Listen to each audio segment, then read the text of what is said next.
Madame, mademoiselle, monsieur, bonsoir. C'est avec beaucoup de joie, de bonheur que nous nous retrouvons après une petite trêve de 3 dimanches. Et donc, nous sommes heureux de nous retrouver pour notre programme de santé et d'évangélisation. Et donc, pour ceux qui sont à présentiel, comme ceux et celles qui sont sur la toile, je voudrais vous souhaiter une chaleureuse et cordiale bienvenue. Mais singulièrement, je porte mes pensées et mes paroles sur toutes les femmes, les mères, les grands-mères et les arrière-grands-mères. J'ai un texte pour vous qui se trouve dans Proverbe 31, verset 10, qui nous dit ceci: qui peut trouver une femme vertueuse? Elle a bien plus de valeur que les perles. Et donc, chères dames, chères sœurs, chères mères, grand-mères, arrière-grand-mères, arrière-grand-mères, vous êtes très précieuses. Vous êtes précieuses pour la famille. Vous êtes précieuses pour l'Église. Vous êtes précieuses pour la société. Et donc, si toutefois une femme a été oubliée, la bonne nouvelle, c'est que Dieu ne vous a pas oublié aujourd'hui. Et Dieu a une bénédiction pour celles qui semblent être oubliées par la famille ou par l'Église. Et donc, soyez donc réchauffés par ces paroles. Vous êtes plus précieuses que les perles, chère maman et chère grand-mère, etc. Que Dieu donc vous bénisse abondamment. Pour ce soir, je voudrais vous rappeler 2 choses. Le numéro de l'Église qui est le 06 96 61 53 32. Alors, ce numéro vous sera encore affiché à la fin. 61 53 32, précédé de 06 96. Et puis, je voudrais vous présenter ce livre, L'ultime espérance. Je ne sais pas si on pourrait faire un gros plan sur ce livre. L'ultime espérance. Plus que jamais, nous avons besoin d'espérance. Nous avons besoin de savoir comment Dieu nous considère. Peut-être que quelqu'un n'est pas considéré par sa famille, par l'Église, par son entourage. Mais Dieu a un tel amour pour nous. Et dans ce livre, il y a plusieurs thèmes qui est développé, surtout les thèmes du conflit cosmique, etc. On a besoin de savoir en quel temps nous sommes. Donc, l'ultime espérance. Vous pouvez le commander, même, mais c'est gratuit, hein? C'est gratuit. Et donc, avec le numéro de l'Église, ou sur le chat, ou comme vous voulez, le numéro que j'ai donné tout à l'heure, vous pouvez dire, vous voulez un exemplaire, ou 2, ou 10 exemplaires, ce sera toujours gratuit. Et maintenant, nous allons passer à la prière avec l'ancien frère Bernard Salvador.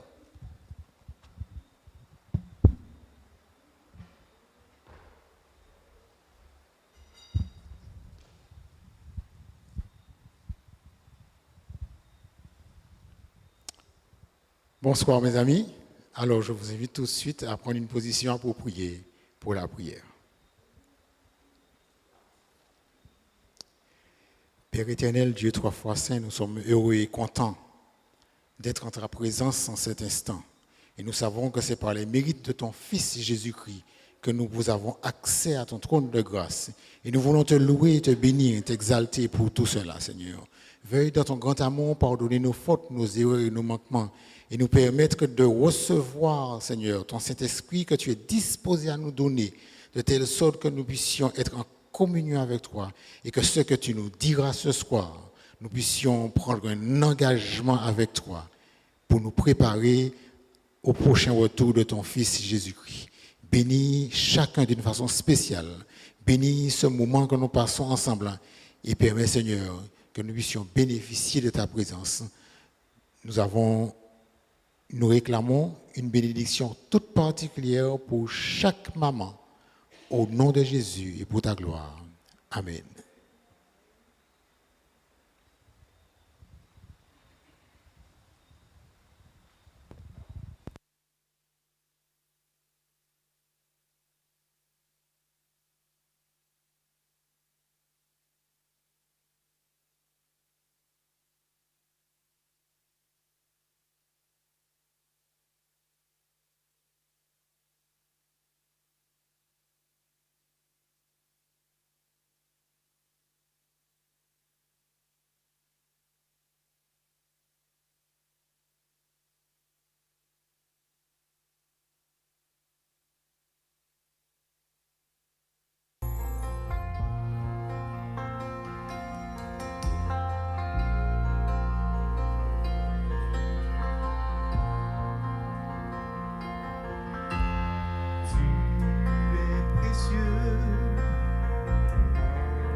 Je suis précieux, précieux pour toi. Je connais le prix que tu as mis pour moi. Viens, ô Jésus, ton Église t'appelle et te tend les mains. Viens établir ton règne. Oui, nous t'attendons, Seigneur. J'ai tellement soif de ta présence, inonde ma vie de toi et remplis-moi. Je donnerai tout avec plaisir pour pouvoir te voir un jour être avec toi. Ta gloire, ta splendeur nous suffisent comme héritage. Conduis-nous par ton amour jusqu'à ton retour. Formons ensemble avec les anges le plus beau cœur de louange. Nous attendons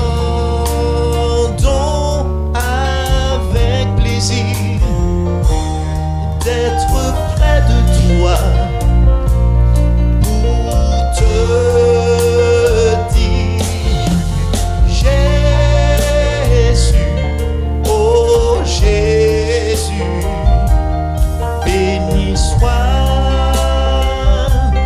l'agneau de Dieu, que la gloire, l'honneur et la louange te soient enfin rendus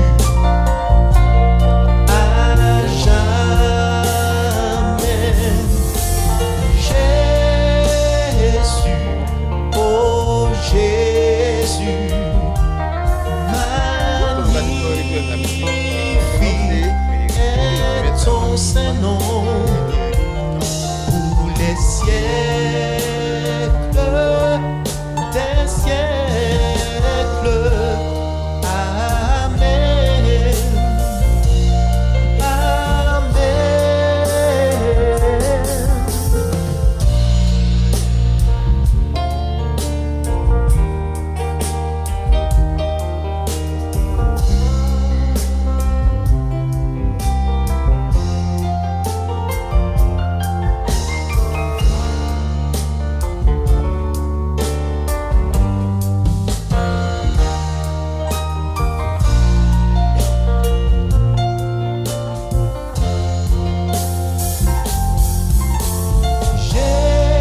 Jésus, oh Jésus, béni soit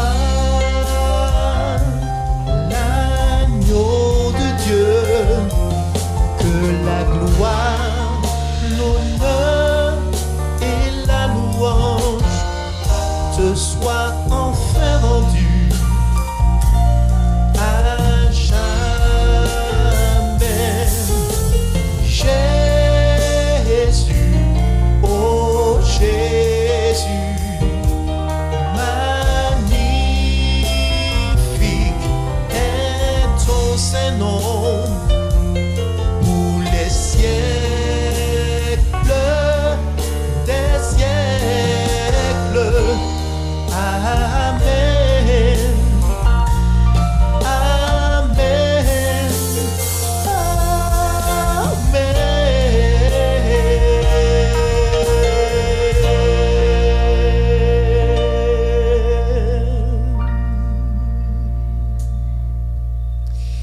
Ce soir, à cœur ouvert, le frère Etena Frédéric va nous faire voyager à travers ce côté scientifique. Mais le frère Etena, il n'est pas simplement un professionnel de santé. Oui, il est un professionnel de santé, mais c'est un laïc qui fait des efforts d'évangélisation.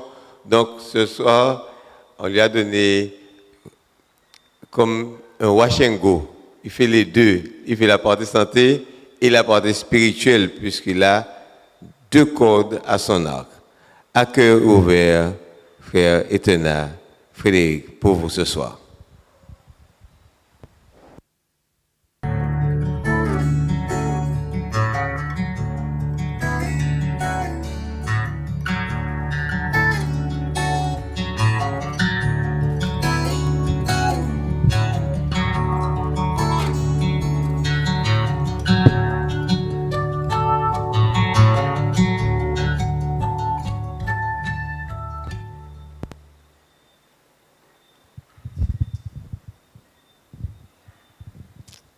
Mesdames et messieurs, chers amis, bonsoir.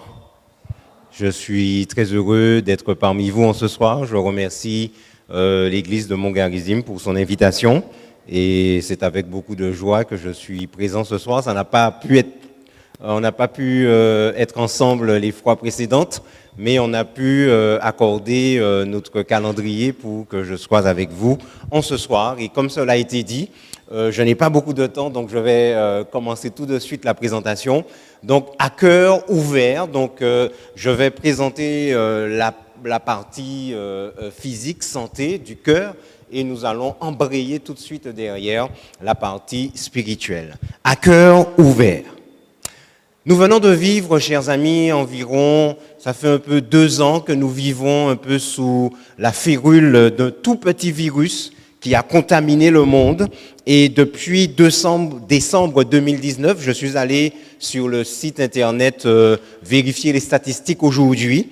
De décembre 2019 à aujourd'hui, chers amis, donc cela représente 30 mois, on recense 529 millions de cas de Covid, donc 529 millions de personnes qui ont été affectées par le Covid, et on recense 6,29 millions de décès. En combien de temps? 30 mois. Un petit peu plus de 2 ans. Alors, 2 ans et demi. D'accord? 24 mois plus 6 mois, ça fait 30. Alors, chers amis, quand je constate l'emphase qu'on a mis sur la Covid,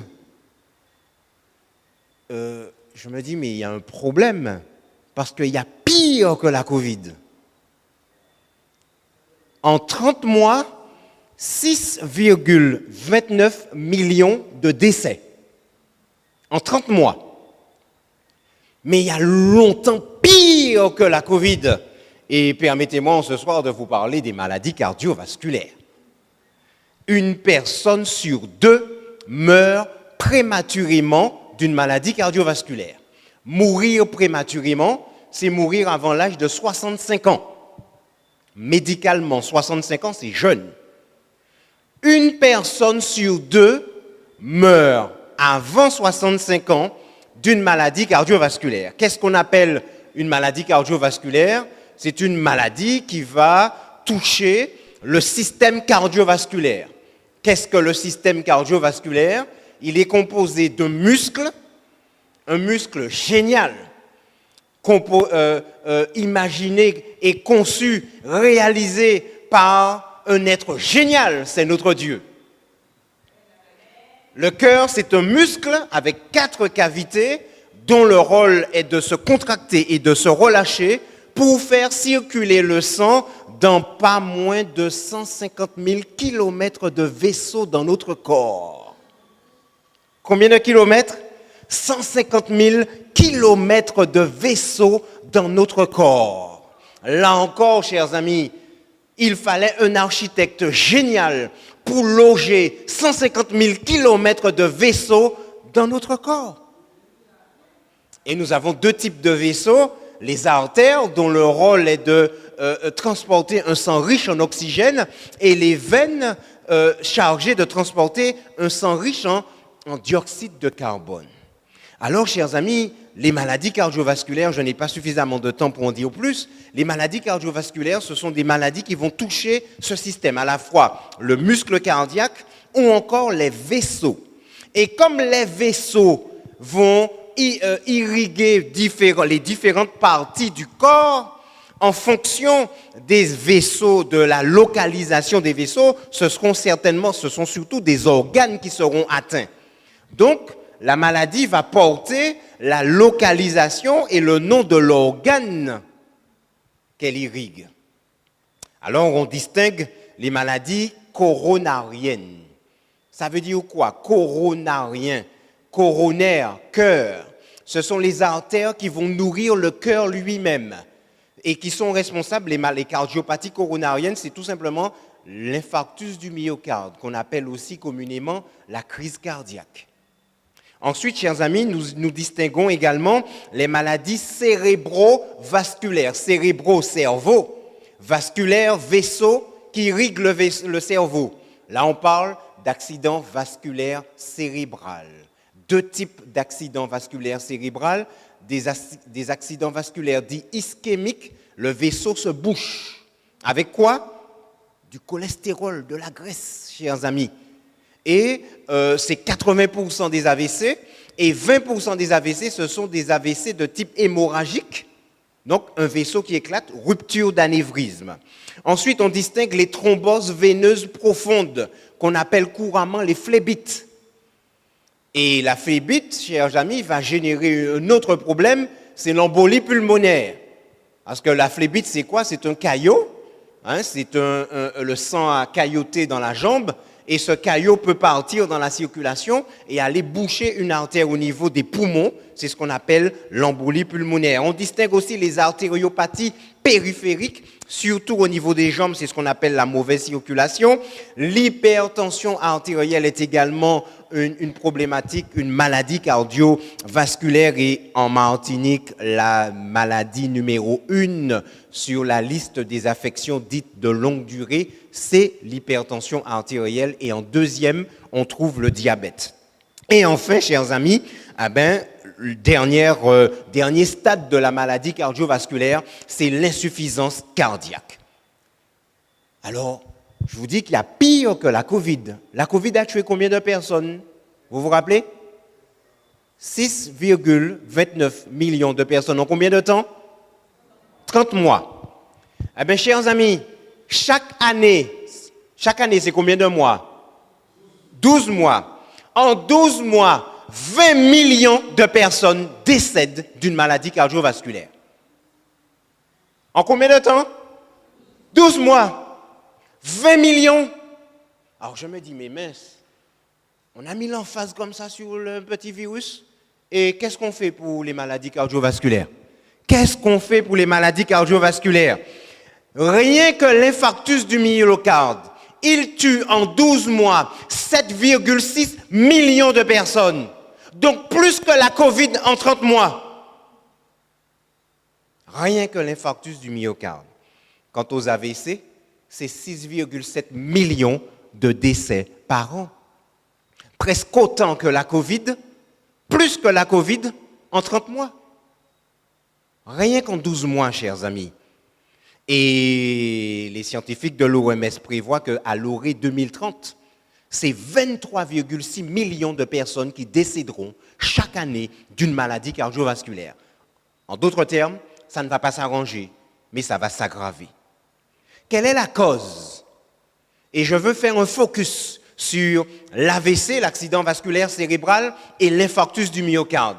La cause, le facteur principal, chers amis, de ces maladies, c'est ce qu'on appelle l'athérosclérose.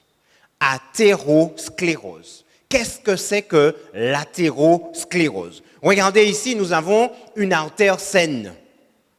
Vous voyez les globules rouges qui circulent sans difficulté à travers cette artère. Et regardez là maintenant. Il y a des plaques jaunâtres. C'est quoi ces dépôts là jaunâtres? Dépôts de graisse, chers amis. Et essentiellement quoi comme graisse? Du cholestérol. Et regardez un petit peu le mécanisme, le phénomène, la physiopathologie. Alors je vais prendre mon pointeur laser. Vous voyez, ça commence ici. D'accord? Ensuite, cette plaque va se développer, va grossir jusqu'à ce que ça bouche complètement le passage. Et là, chers amis, vous voyez, voilà les artères du cœur. on les appelle les artères coronaires. Eh bien, elles vont se boucher au fur et à mesure. Et c'est ce qui provoque l'infarctus du myocarde. Et je rappelle, c'est 7,6 millions par an. Mais c'est phénoménal. Mais c'est terrible. Du cholestérol, de la graisse qui va boucher nos artères. Et au niveau du cerveau, on a une coupe là du cerveau. Et là, vous voyez, là, la partie noirâtre, ça devient noir ici, tout simplement parce que le sang ne circule plus. Et là, on grossit l'artère. Qu'est-ce qui se passe? Eh bien, il y a un dépôt jaunâtre là, il y a du cholestérol qui bouche. Et le sang va faire quoi? Il va coaguler. Mes amis, ici, nous avons un tronçon de route là qui passe là.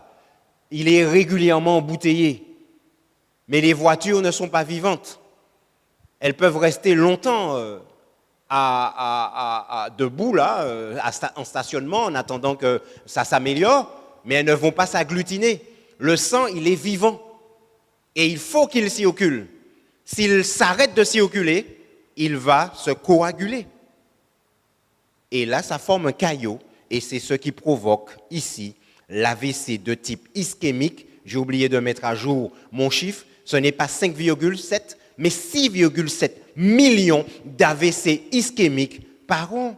Et puis, toujours lié à ce phénomène, chers amis, de la plaque de cholestérol, cette plaque d'athérome, l'athérosclérose, qui se forme au niveau de l'artère, eh bien voilà, ce qu'on appelle l'artériopathie oblitérante des membres inférieurs, ou encore mauvaise circulation.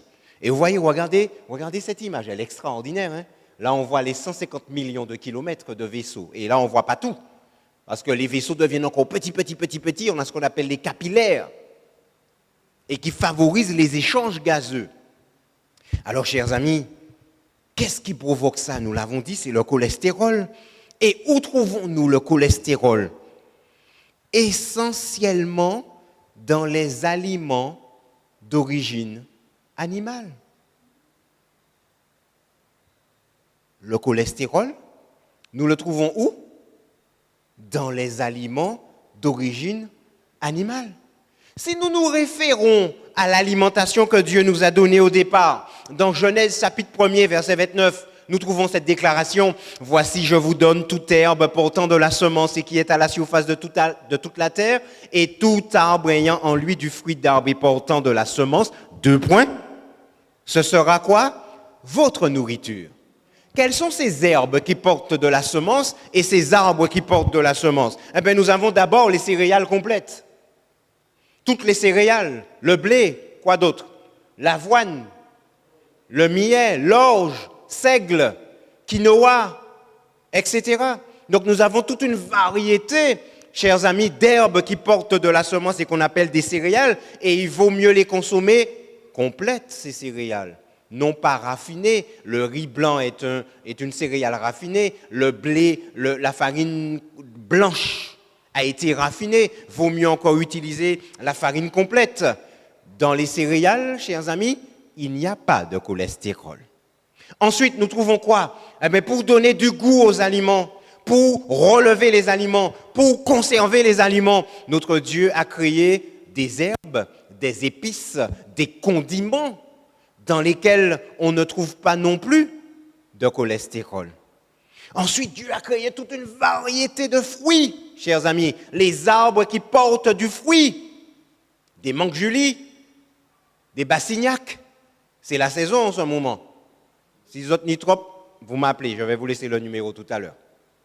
D'accord? Donc, chers amis, là non plus, dans les fruits, il n'y a pas de cholestérol. Alors, j'ouvre une petite parenthèse sur la noix de coco, parce que régulièrement, on entend dire que dans la noix de coco, il y a du cholestérol. C'est faux. Il n'y a pas de cholestérol dans la noix de coco. Il y a des graisses saturées, mais pas de cholestérol. Ensuite, chers amis, il y a toute une variété de légumes, fruits, tomates, concombres, asperges, toute une variété. Et là, j'ouvre une petite parenthèse sur l'avocat. On dit aussi qu'il y a du cholestérol dans l'avocat. C'est faux. Il y a là aussi des graisses saturées, mais pas de cholestérol. Alors à consommer avec modération. Et puis, chers amis, toute une variété de graines qu'on appelle des légumes secs, ou encore les légumineuses, des haricots, ni haricots zier blancs, zier noirs, zier gris, pour tous les goûts. Il y a des lentilles, les lentilles blondes. Si tu n'aimes pas les blondes, mon frère, il y a des vertes. Tu n'aimes pas les vertes, il y a des corails. Il y a toutes sortes de lentilles, chers amis, les pois d'Angole, pois rouges, haricots blancs, etc. Toute une variété. Et puis, une dernière variété de graines, les oléagineux, dans lesquels nous allons trouver d'excellentes graisses. Des graisses insaturées, des graisses mono-insaturées, celles qui sont les meilleures pour notre santé. Là non plus, pas de cholestérol. Rien de tout ça, dans rien de tout ça, chers amis, il n'y a de cholestérol. Notre Dieu, dans l'alimentation qu'il nous a donnée, n'y a pas mis de cholestérol. Et c'est cohérent, pourquoi? Parce qu'il a créé le foie, et l'un des rôles du foie est de fabriquer le cholestérol dont le corps a besoin. Le cholestérol, c'est une matière première qui permet au corps de fabriquer la bile qui intervient dans la digestion. Le cholestérol qui intervient dans la fabrication des hormones, qui sont des facteurs chimiques pour porter des messages d'un organe à un autre. Et puis le cholestérol aussi sert de matière première à la fabrication de la paroi de nos cellules. Donc, autant dire que le cholestérol est indispensable à notre corps. Mais Dieu a déjà chargé le foie de fabriquer le cholestérol dont le corps a besoin. Donc, tout le cholestérol qui sera apporté par l'alimentation est en plus, est superflu. Et il faut bien qu'il se mette en quelque part, ce cholestérol. Eh bien, c'est comme ça qu'il va boucher nos artères et être à l'origine de ces maladies cardiovasculaires. Je rappelle que l'infarctus du myocarde tue près de 8 millions de personnes chaque année dans le monde, en 12 mois. Corona a tué 6,29 millions de personnes en 30 mois. L'infarctus à lui seul tue près de 8 millions, 7,6 millions. C'est dire le fléau que représente l'infarctus. L'AVC tue 6,7 millions. Les maladies cardiovasculaires ensemble, c'est 20 millions de personnes chaque année dans le monde. Qui bouge pour ça? Que fait le gouvernement? Que fait le ministère de la Santé? Des fast-food fleurissent.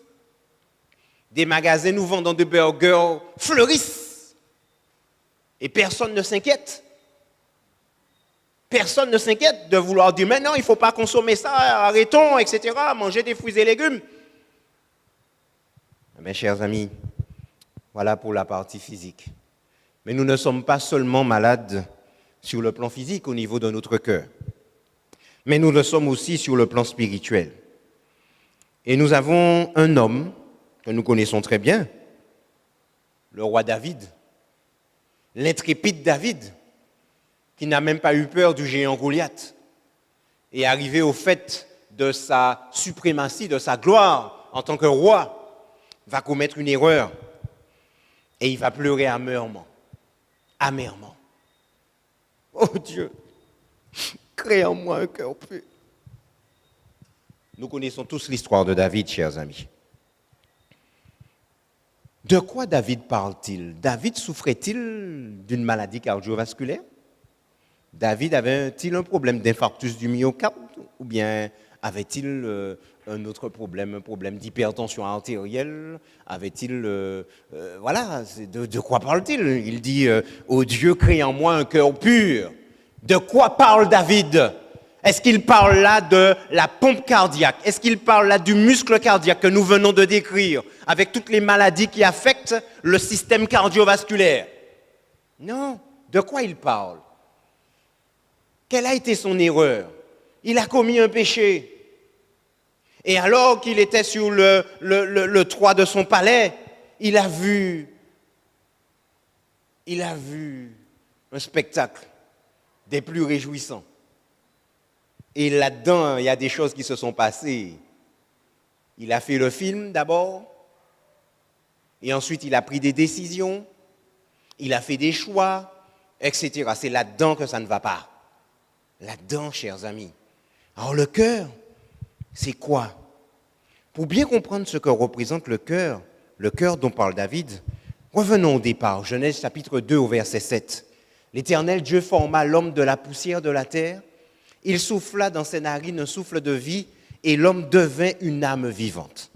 Nous avons là les trois composantes de l'être humain. Les trois composantes dont nous parle l'apôtre Paul dans 1 Thessaloniciens chapitre 5 verset 23, que le Dieu de paix vous sanctifie lui-même et que tout votre être, l'esprit, l'âme et le corps soient conservés comment? Irrépréhensibles lors de l'avènement de notre Seigneur Jésus-Christ.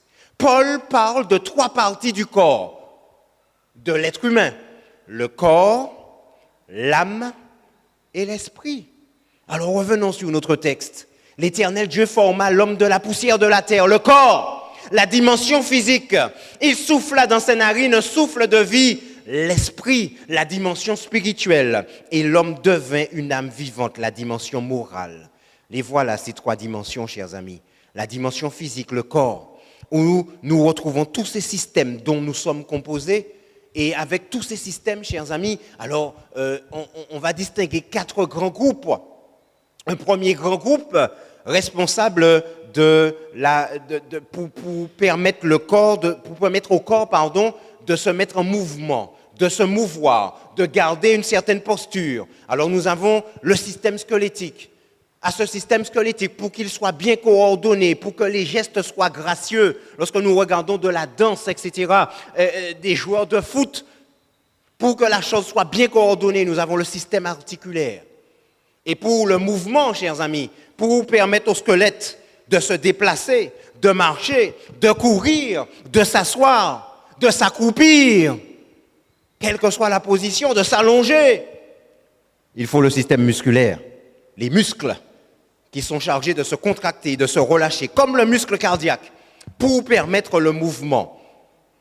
Et notre Dieu, chers amis, après avoir créé ces trois systèmes-là, pour la posture du corps, pour se mouvoir, il va créer un groupe pour construire le corps, pour maintenir le corps et pour réparer le corps. Et là, nous avons le système cardiovasculaire dont nous venons de parler. Étroitement associé à ce système cardiovasculaire, le système respiratoire. Il y a aussi le système digestif, un système fantastique, capable, chers amis, d'aller extraire des aliments les nutriments que Dieu a mis dans les aliments. Et les intestins, il y a des cellules spécialisées qui sont capables de reconnaître ce dont le corps a besoin et ce dont il n'a pas besoin. Et là, ces cellules spécialisées disent au glucose, passe, tu peux passer pour aller dans le sang. 3, c'est quoi? Acides aminés, vous pouvez passer. Digestion des protéines. Les acides gras, digestion des graisses, vous pouvez passer. 3, là, détritus là, des fruits. Là, c'est pour aller dans le côlon. Et au niveau du côlon, que va-t-il se passer? Tous les résidus vont s'entasser, former une pâte. Qu'on appelle comment? Le caca. Et que nous allons excréter au terme du transit digestif. C'est pas formidable ça? Et puis nous avons le système urinaire. Alors nous avons une première station d'épuration, les poumons, pour rejeter le dioxyde de carbone. Mais nous avons aussi deux reins, dont le rôle est de filtrer le sang. Et le résultat de ce filtrage, c'est l'urine que nous allons rejeter. Et puis, dernier système de ce groupe chargé de maintenir, de construire le corps, de maintenir le corps, de réparer le corps. Eh bien, chers amis, nous avons le système lymphatique, caserne militaire, système immunitaire. Ce sont les cellules qui sont chargées de protéger le corps, de défendre le corps. Ça, c'est la dimension physique, chers amis. Et puis, Dieu va mettre 5 fonctionnalités dans le corps humain. La vue, avec les yeux, le support de la vue, les yeux. L'ouïe, support de l'ouïe, les oreilles. Des organes là encore fantastiques, chers amis, dont la science n'a pas encore compris tout le fonctionnement. Le nez pour l'odorat, la langue pour le goût et la peau, le plus grand organe du corps, pour le toucher. Un être exceptionnel, chers amis.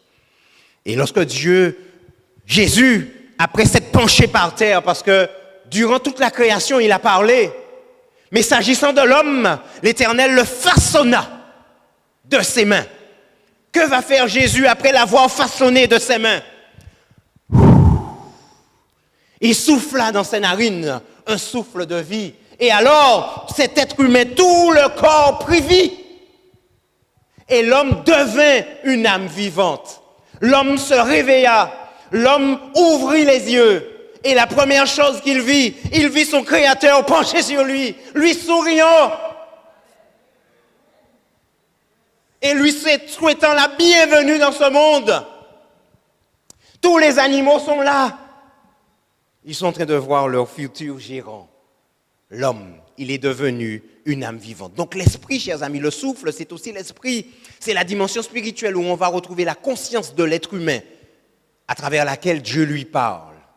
L'esprit de Dieu parle à l'homme à travers sa conscience. Et enfin, l'âme, la dimension morale, où on va retrouver les pensées, les émotions, les sentiments, l'intelligence. Et là, chers amis, tout ça va se mettre en place une fois qu'Adam aura ouvert les yeux. En ouvrant les yeux, des informations arrivent à son cerveau. Et le cerveau se met en marche. Les idées commencent à se former. Les concepts commencent à se former, chers amis. Les émotions également. Et son Créateur est là, qui lui sourit, qui lui tend la main. Bonjour, Adam. C'est pas comme ça que Jésus parle. Bonjour, Adam. Je vais essayer, comme je ne pourrais jamais imaginer, imiter la voix de Jésus, mais c'est une voix extraordinaire, une voix suave. Et Adam, lorsque Jésus va lui dire « Bonjour Adam », là, l'oreille, chers amis, l'oreille, là aussi, le son va traverser l'air et arriver là, au niveau du pavillon là, de l'oreille. Et ce pavillon va amplifier ce son. Ce son va rentrer là dans le conduit auditif et aller taper le tympan. Le tympan va taper sur 3 osselets. Et ces osselets vont aller taper sur une espèce d'organe en escargot dans lequel il y a du liquide. Et ce liquide va bouger. Et dans ce liquide, il y a des cils. Et les cils vont vibrer et générer une information électrique. C'est extraordinaire. Le cerveau d'Adam se met en route. Mais Adam, il n'entend pas seulement la voix de son Créateur. Il entend les oiseaux. Il entend les singes. Il entend tout ça, mes amis. Il les entend. Il entend l'eau couler. Et tout ça arrive là à ses oreilles. Le cerveau est en train de concevoir tout ça. Mais ce n'est pas tout. Parce que son nez va se mettre en route aussi. Il sent les mangues Julie. Il sent l'odeur des mangues Julie, chers amis. Il sent l'odeur des bassignacs. Il sent l'odeur des fleurs qui exhalent leur parfum odoriférant. Il sent tout ça, chers amis. Et il est couché par terre. Sa peau, lorsqu'il se met en vie, sa peau va distinguer l'herbe par terre. Et alors son Créateur lui donne la main. Lève-toi, Adam. Et Adam va se mettre debout et ses pieds vont sentir le sol par terre. Et là, il va distinguer ce qui est du sol. Il va sentir la brise passer sur sa peau également. Il va ressentir c'est quoi la brise. Le cerveau lui dit c'est le vent ça. Et Jésus lui explique tout ça, chers amis. Et les concepts se forment. C'est ça qui va former les pensées d'Adam, les émotions d'Adam, les sentiments d'Adam. Et l'intelligence se met en route. Qu'est-ce que le cœur, chers amis? C'est quoi le cœur?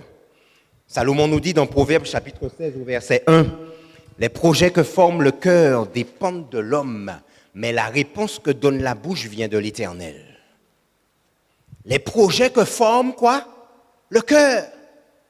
Qu'est-ce qui forme des projets? Avec quoi forme-t-on des projets? Avec quoi planifie-t-on? Le cerveau, chers amis. Ce n'est pas la pompe cardiaque, c'est le cerveau. Salomon nous dit encore, toujours dans Proverbes chapitre 16, au verset 9, « Le cœur de l'homme médite sa voie, mais c'est l'Éternel qui dirige ses pas. » Le cœur de l'homme médite sa voie. C'est avec le cerveau, les opérations de la pensée, c'est avec l'âme que nous concevons des projets, que nous faisons des plans, que nous nous projetons dans l'avenir. Que veux-tu faire comme métier, m'a-t-on demandé quand j'étais petit. Je ne savais pas jusqu'à un certain temps. Mais je réfléchissais, mais je ne savais pas encore. Mais c'est le cerveau qui me permet de savoir ce que je veux faire. Ce n'est pas la pompe cardiaque, chers amis. Ce n'est pas ça. Mais c'est quoi? Le cœur a pour support le cerveau. Et plus particulièrement, chers amis, alors on distingue plusieurs lobes dans le cerveau. Je n'ai pas assez de temps pour parler de ces lobes. Celui qui m'intéresse en ce soir, c'est celui-là, le lobe frontal. C'est là. C'est celui qui est devant là. C'est avec celui-là que nous faisons des projets. C'est le siège de la pensée, le siège de la volonté, le siège de la planification, le siège du sens moral, le siège de la volonté, le siège de la motricité volontaire également. Le siège des décisions, le lobe frontal. Donc, lorsque Salomon nous dit que le cœur de l'homme médite sa voix, c'est là-dedans que ça se passe, et particulièrement dans le lobe frontal. Alors, chers amis, nous l'avons dit en préambule, nous ne sommes pas malades seulement au niveau du cœur physique, mais nous le sommes aussi au niveau de ce cœur spirituel. Dans quel état se trouve ce cœur? Je vous propose que nous puissions passer à des examens complémentaires. Premier examen complémentaire pour comprendre dans quel état se trouve ce cœur. Nous allons procéder à une échographie avec frère Ésaïe. Ésaïe chapitre 1er, verset 5, qui nous dit que la tête entière est malade et que tout le cœur est souffrant. Tout le cœur est souffrant, la tête entière est malade. Or, le support du cœur, c'est le cerveau. Et si toute la tête est malade, le cerveau est malade, donc tout le cœur est souffrant, chers amis. Et dans quel état se trouve ce cœur? L'échographie ne suffit pas. Vous savez, quand on va faire des examens, on nous dit, bon monsieur, on a vu quelque chose là, il y a une masse là, on a vu ça avec l'échographie, mais on ne peut pas distinguer la masse. Il nous faut faire un autre examen, il nous faut faire un scanner. Donc là, Isaïe nous dit que le cœur est souffrant, mais nous ne savons pas exactement ce qui se passe dans ce cœur. Alors il nous faut le scanner de Jérémie. Jérémie chapitre 17 au verset 9 nous dit que le cœur est tortueux par-dessus tout et qu'il est méchant. Qui peut le connaître? Ah là, le diagnostic s'affine. Le diagnostic s'affine, chers amis. Mais vous savez, encore une fois, il est bon parce que pour que nous ayons le spécialiste qu'on va nous envoyer voir, pour qu'il ait tous les éléments, il va demander plusieurs types d'examens. Après l'échographie, après le scanner c'est bien, mais il y a un complément du scanner, c'est l'IRM, chers amis. Et l'IRM va montrer quoi? L'IRM de Matthieu, chapitre 15, verset 19, va nous dire « Car c'est du cœur que viennent quoi? Les mauvaises pensées, les meurtres, les adultères, les impudicités, les vols, les faux témoignages, les calomnies. Voilà l'état de notre cœur, chers amis. » Mais pour être complet, procédons à une biopsie. Il faut aller prendre un petit échantillon de ce cœur-là, l'envoyer en anapath pour qu'on puisse analyser cet échantillon du muscle cardiaque, du cœur spirituel, pour voir ce qu'il y a dedans, chers amis. Et là, nous allons procéder à une biopsie avec Galates chapitre 5, versets 19 à 20. « Or, les œuvres de la chair sont manifestes. Ce sont l'impudicité, l'impureté, la dissolution, l'idolâtrie, la magie, les inimitiés, les querelles, les jalousies, les animosités, les disputes, les divisions, les sectes, l'envie, l'ivrognerie, les excès de table et les choses semblables. » Le diagnostic est complet, chers amis, là. Et nous comprenons mieux maintenant la déclaration de David. « Ô Dieu, crée en moi un cœur pur. Moi qui suis debout là devant vous, moi qui partage avec vous la parole de Dieu, je suis le premier à m'écrier comme David, « Oh Dieu, crée en moi un cœur pur, pensez-moi pas bon. »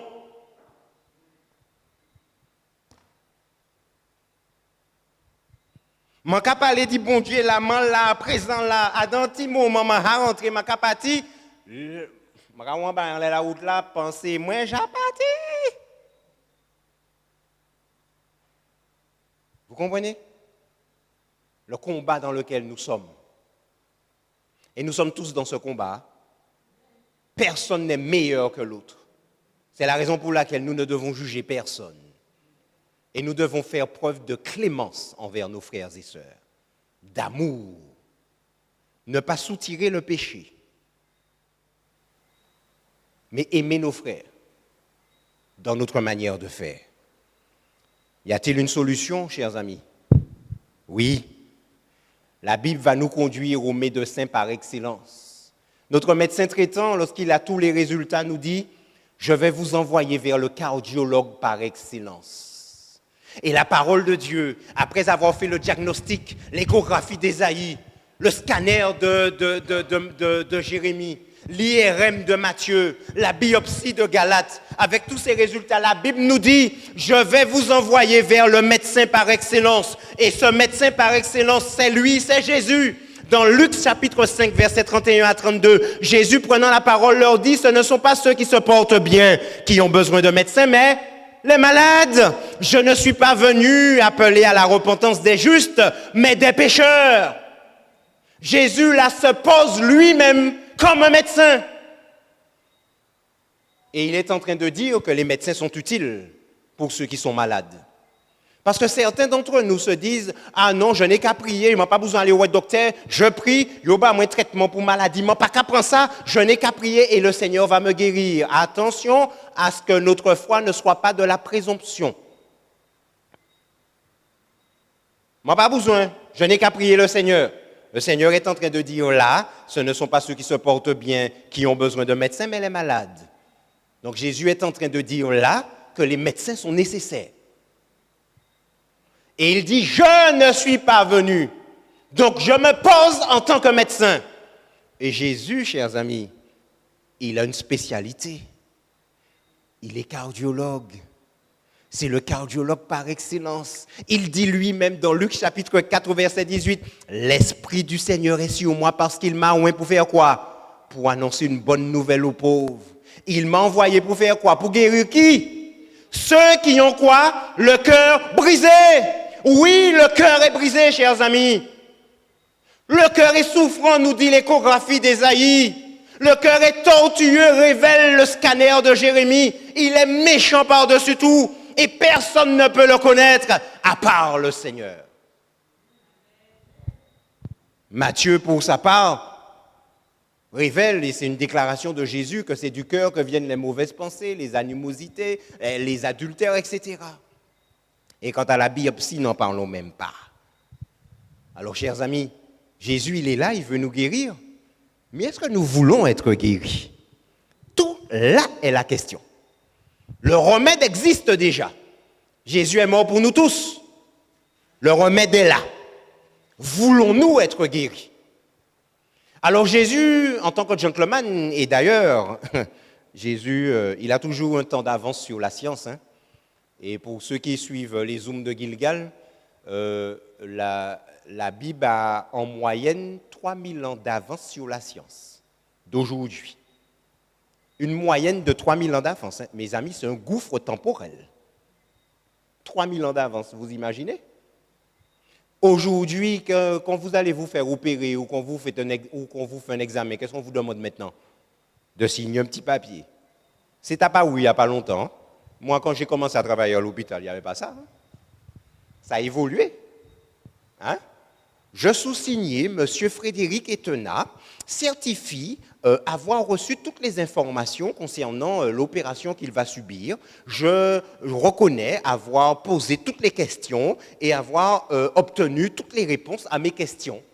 Fais-le, nous sommes le 29 mai 2022, à Fort-de-France, signature.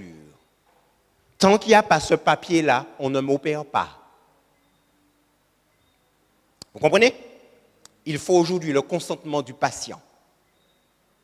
Jésus est un gentleman, un cardiologue gentleman.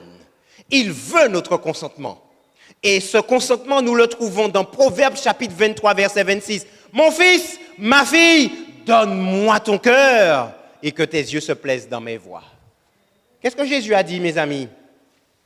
Jésus dit d'abord, donne-moi ton cœur. Et que tes yeux se plaisent dans mes voies. Mais nous, aujourd'hui, nous voulons nous plaire dans les voies du Seigneur sans lui avoir donné notre cœur. C'est peine perdue. La religion est vécue comme un tas d'interdictions. Je te sers un verre d'alcool? Ah non, je n'ai pas le droit de boire de l'alcool. Tu fais quelques pas de danse? Ah, je n'ai pas le droit de danser. La même soirée. Hein.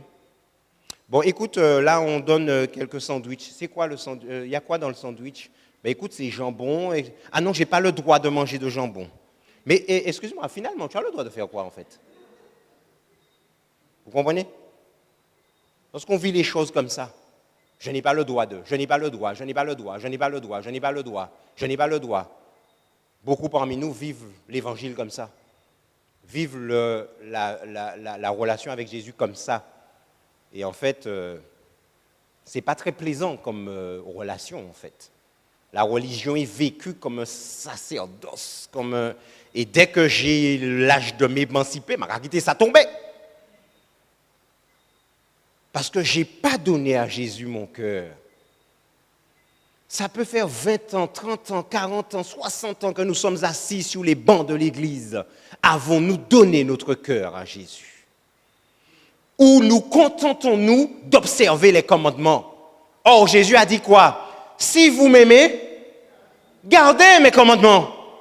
Pour garder les commandements, il faut d'abord l'aimer. Parce que si nous ne l'aimons pas, nous allons vivre les commandements justement comme ah là, que des interdictions. Je n'ai pas le droit de faire ci, je n'ai pas le droit de faire ça, je n'ai pas le droit, je n'ai pas le droit, je n'ai pas le droit, je dois pas. Finalement, frère, c'est qui ça va y là? Mon fils, ma fille, donne-moi ton cœur. Et alors, chers amis, une fois que l'on donne le cœur à Jésus, Jésus met en route l'opération. Là, il va nous opérer. Je suis venu guérir ceux qui ont le cœur brisé. En quoi consiste l'opération? Nous trouvons les termes dans Ézéchiel 36, verset 26. Je vous donnerai un cœur nouveau et je mettrai en vous un esprit nouveau. Ouais, mais Seigneur, comment tu vas faire ça? J'ôterai de votre corps le cœur de pierre et je vous donnerai un cœur de chair. Qu'est-ce qu'il est en train de dire là, Jésus? Il est en train de dire, je vais procéder à une greffe cardiaque. Je vais procéder à une transplantation cardiaque. Celui que tu as, mon fils, tu es en insuffisance cardiaque spirituelle. Et lorsqu'un individu arrive en insuffisance cardiaque, cela veut dire que son cœur n'est plus à même de fonctionner, chers amis, et que le seul moyen de sauver le malade, c'est de lui donner un autre cœur. Greffe cardiaque, transplantation cardiaque. Jésus nous dit en ce soir, mon fils, ton cœur, il n'est pas bon. Tu es en insuffisance cardiaque spirituelle à cause du péché. Et moi, je vais mettre un Wistin dans les. De toute façon, j'ai Wistin pour ça qui était roulé bécane. Il y avait la chambre à air dans le vélo. Là, il était crevé. Quand tu tirer ça, alors, on va mettre ça dans de l'eau, on va repérer là qui n'est plus. On va gonfler ça, on va là qui n'est plus là, on va suer ça sec. On avait un petit truc pour bien nettoyer et pourquoi mettre un Wistin dans les ça? Et pourquoi virer mettre chambre à air là? Jésus n'a pas fait ça, Jésus n'a pas mettre un Wistin. Jésus, c'est un autre organe qu'il met. C'est un autre organe qu'il met. Et là, chers amis, là, nous avons l'opération à cœur ouvert. C'est le titre de notre présentation. À cœur ouvert. À cœur ouvert d'abord sur les maladies physiques et puis nous avons là la maladie spirituelle.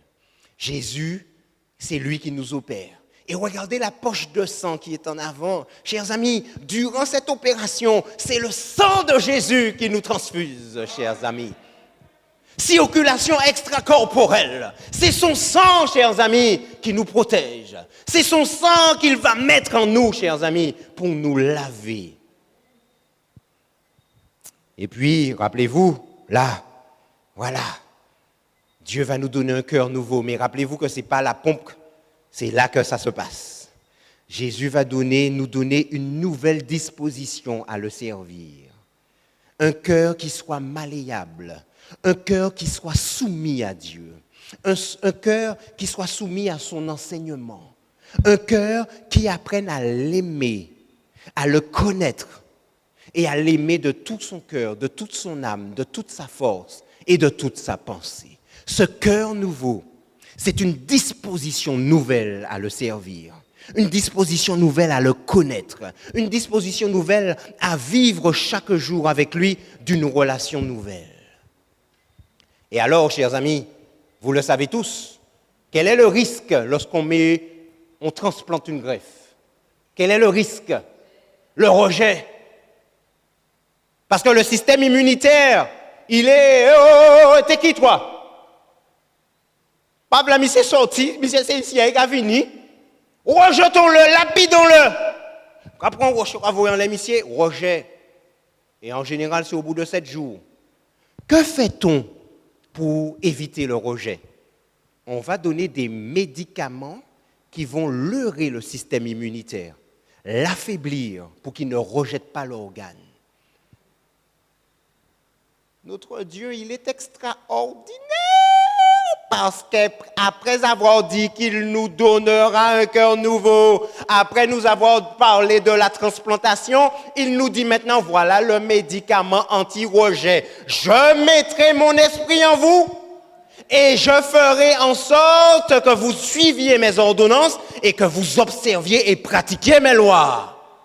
Après nous avoir donné ce cœur-là, après cette transplantation cardiaque, le seul moyen d'obéir au commandement, le seul médicament au rejet dont nous avons besoin, c'est le Saint-Esprit.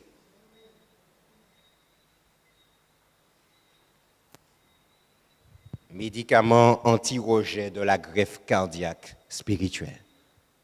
Et c'est le seul moyen par lequel nous pouvons observer les commandements, suivre les ordonnances, observer et pratiquer la loi de l'Éternel. Le Saint-Esprit.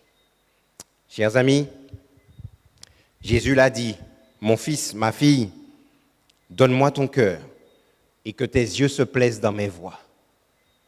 Si parmi nous, en ce soir, certains n'ont pas encore donné leur cœur à Jésus, c'est le moment de le faire. Parmi ceux qui nous regardent ce soir et ceux qui nous regarderont, si vous n'avez pas encore donné votre cœur à Jésus, c'est le moment de lui donner votre cœur, chers amis. C'est le moment de lui donner notre cœur. Ne tardons pas, chers amis. Aujourd'hui, dit la parole, si vous entendez ma voix, n'endurcissez pas votre cœur. Et alors, si nous avons déjà donné notre cœur à Jésus, c'est le cas de la plupart d'entre nous, sinon nous tous là, ici, en ce soir, et peut-être ceux qui m'écoutent, continuons-nous de prendre ce médicament anti-rejet? Vous savez, j'ai rencontré des personnes, et notamment, je me souviens de cette jeune femme qui avait eu la chance extraordinaire de bénéficier d'un rein. Et elle en a eu assez de prendre les médicaments anti-rejet. Vous imaginez ce qui s'est passé? Vous comprenez? Il nous arrive, nous aussi, d'arrêter de prendre ce médicament anti-rejet qu'est le Saint-Esprit. Alors Jésus, dans Jean chapitre 16, versets 23 à 24, a dit aux disciples, en vérité, je vous le dis, ce que vous demanderez au Père, il vous le donnera en mon nom. Jusqu'à présent, vous n'avez rien demandé en mon nom. Demandez et vous recevrez, afin que votre joie soit parfaite. Le contexte immédiat de cette déclaration, Jésus parlait du Saint-Esprit à ses disciples. Jusqu'à présent, nous dit Jésus, nous avons demandé toutes sortes de choses, sauf le Saint-Esprit. Jusqu'ici, vous n'avez rien demandé en mon nom, dit Jésus. Demandez et vous recevrez, afin que votre joie soit parfaite. Et Jésus, lorsqu'il dit en vérité, chers amis, c'est que ce qu'il va dire est important. Et qu'il le certifie par cette déclaration. Ce que vous demanderez au Père, il vous le donnera en mon nom. Jésus n'est pas un homme pour mentir. Et la parole de Dieu ne retourne point à lui sans effet. Demandons au Seigneur le Saint-Esprit. Pour ma part, j'ai grandement besoin du Saint-Esprit. Je ne prie pas assez pour le Saint-Esprit. Je ne prends pas suffisamment ce médicament anti-rejet. Or, c'est primordial dans ma vie aujourd'hui.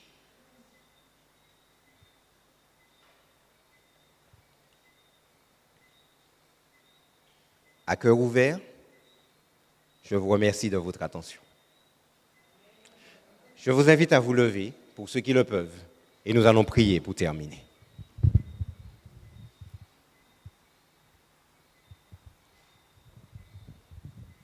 te louons, nous te bénissons, Dieu notre Père, de l'opportunité que tu nous as accordée de pouvoir répondre à cette sainte convocation ce soir. Merci pour cette journée passée sous ton regard béni. C'était une journée particulière, c'était l'hommage et la fête rendue à nos mères, l'hommage rendu à nos mères et la fête créée pour elles. Et nous les remettons d'une manière particulière entre tes mains.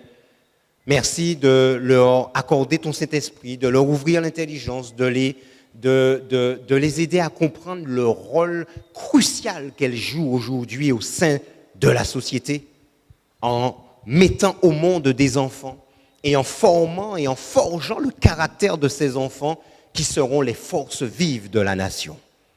Alors merci pour ce que tu fais à travers elles. Merci Seigneur de nous avoir permis de considérer à la fois sur le plan physique, mais sur le plan spirituel, notre condition au niveau de notre cœur. Ta parole parle beaucoup du cœur humain. Et nous voyons combien, Seigneur, le péché nous a déformés. Tu nous as formés, mais le péché nous a déformés. Mais tu voudrais nous transformer en ce soir.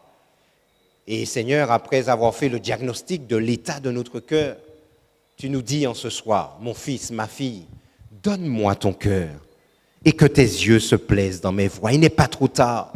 Tant qu'il y a de la vie, il y a encore de l'espoir. C'est encore possible pour nous aujourd'hui, Seigneur Jésus, de pouvoir t'aimer de tout notre cœur, de toute notre âme, de toute notre force et de toute notre pensée. Nous confessons nos lacunes dans ce domaine. Nous confessons nos manquements, nos imperfections.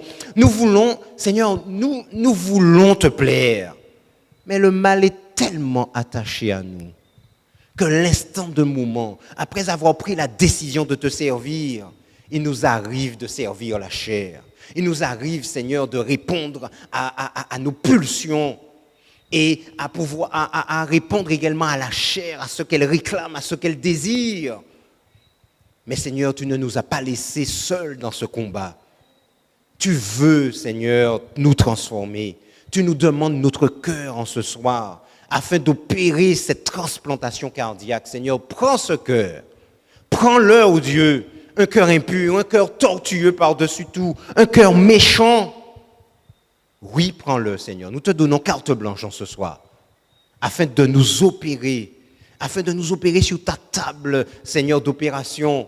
Et que, Seigneur, par ton sang, tu puisses nous transfuser également. Tu puisses renouveler, Seigneur, nos pensées, nos cœurs, nos émotions, nos sentiments. Et par-dessus tout, accorde-nous ce médicament anti-rejet. Accorde-nous ton Saint-Esprit. Tu nous le dis encore en ce soir, tel que tu l'as dit à tes disciples. Jusqu'à présent, vous n'avez rien demandé. En vérité, je vous le dis, ce que vous demanderez au Père en mon nom, il vous le donnera. Alors Seigneur, nous avons la certitude que tu répondras à cette prière en ce soir. À la fois pour ceux qui sont en présentiel, à la fois pour ceux qui nous regardent et ceux qui regarderont par la suite, ô Dieu. Prends-nous, ô Dieu, comme tes propriétés exclusives et demeure en nous afin que nous demeurions en toi et que tout ce que nous devons faire soit fait en toi, par toi, pour toi et pour ta gloire seule. Nous t'avons prié au nom de Jésus. Amen.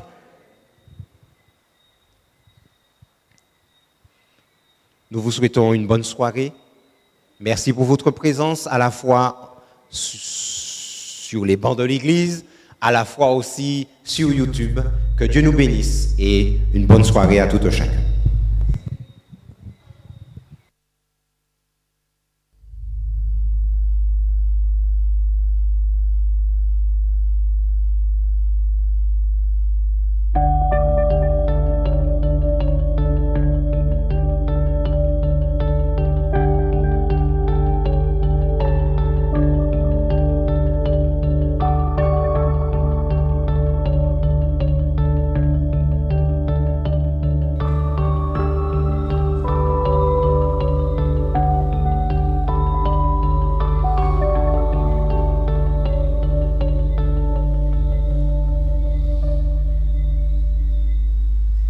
Je voudrais juste vous rappeler le numéro. Vous pouvez joindre quelqu'un qui pourrait cheminer avec vous, soit par la prière, soit pour préparation au baptême, etc. Soit aussi pour commander ce fameux livre, l'ultime espérance, au 61 53 32, précédé de 0696. Alors, on revient dimanche prochain, Dieu voulant, ici avec le pasteur Sésame. Dimanche prochain, il sera avec nous, pasteur Sésame, samedi et dimanche.